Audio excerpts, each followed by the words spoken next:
because the Yanks weren't in the war, they didn't come into our waters. They couldn't. They said they got the old U-boats would have got 'em. So they would bring the convoy halfway across the Atlantic, and we would go in and meet it.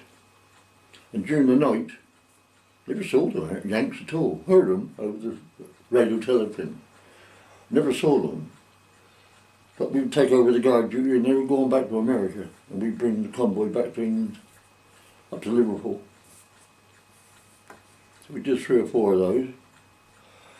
And then we were doing anti-submarines square searches for 28 days in the Irish Sea, which is where we sunk one U-boat. Yeah. How did you do that? That was How did you sink it? with depth charges and stuff. There was a funny bit there, but because when we come out of Plymouth, we were loaded with food and ammunition. And of course you did a 28-day square search. Square search, 28 days. Going around the same, like this. And it was very boring. But of course, eventually you ran out of fresh food. And so we were on then bully beef and biscuits and stuff like that.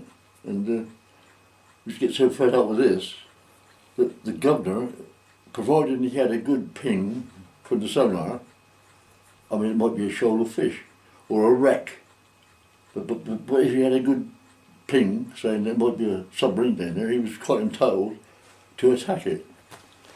So one day he waited until he got a good ping, he chucked over a bloody depth charge, which was cost 200 quid in those days. Chucked over the depth charge, and when it exploded, all the fish came floating up to the surface, all stunned. They weren't dead. Then you should drop the motorboat and go around and pick all the fish up that we needed for tea, and the old man had the best and we had the rest. And then the fish, when they come round, they swim away again. Yeah, so we had fresh fish for tea. And then when he expended all the ammunition, he asked permission to come back in to refuel and rearm. And of course we got over on the shore. Went ashore in Plymouth there. And then we were sent from there to Pembroke Dock in Wales, where we had a refit and a boiler clean. And off we went to Singapore, to the Far East. That was just before VE Day, just before the war ended in Europe. But of course the Japanese war didn't finish for 3 months after, in August. So we went over to there in must have been, May. Well, I'm sure it was about May that year, just before the war ended in Europe. So we spent 10 months over there. We came back in June 46. You said there was another submarine. Oh yeah, it was in the English Channel, off Portland Bill. That was something. And you said it hid underneath. That's right. It used to hide under Portland. I'm told, there's a hollow underneath Portland Bill, like a cave, and it used to stay in there during the day, and then nip out at night if there was any shipping about, and torpedo a couple and nip back in again. And of course, when they're under there, your sonar can't detect them either. But apparently we caught him out in the open and got him. Because you had to have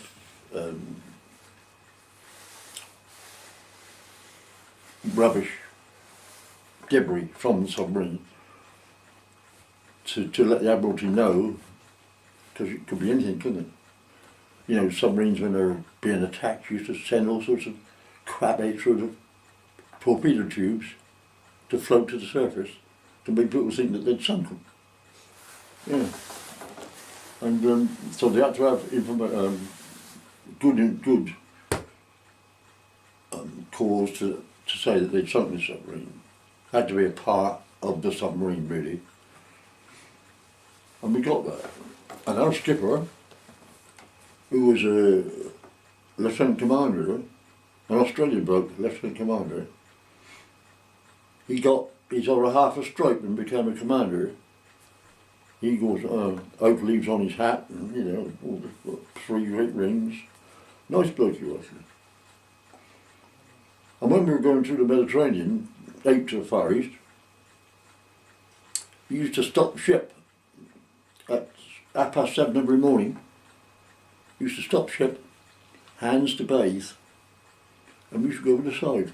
And he had a bloke on the bridge with a brain gun.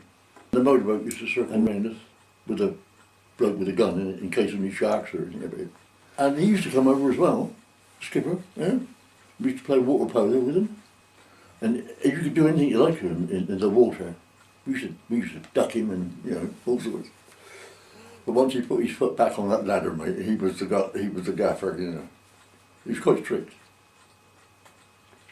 He had there were 2 gangways, one port and one starboard. And the starboard gangway was his cabin, his day cabin, because he had 2. He had a night cabin, which was connected to the bridge, in case they wanted him during the night, and his day cabin, which was he was occupied during the day, and the aisle run right past his front door, so he had it painted red, the whole width of his cabin, and you weren't allowed to walk on that. If you wanted to go up far, you had to go out around the back and go out that way. So he didn't disturb you? He used to sit out there in a chair. It was lovely and sunny, mind. And he had his stereo going, playing music. Yeah. And in fact, when we went into Singapore Harbour, he had that stereo on, full blast, playing Loch Lomond. Yeah. And of course,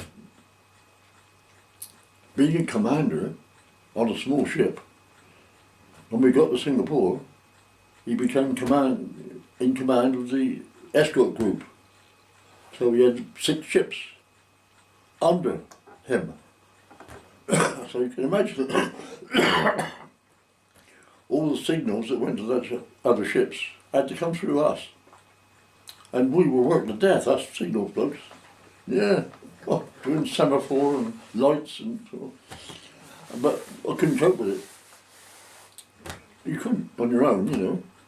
So they've sent us now a couple of green signal boards to help us out.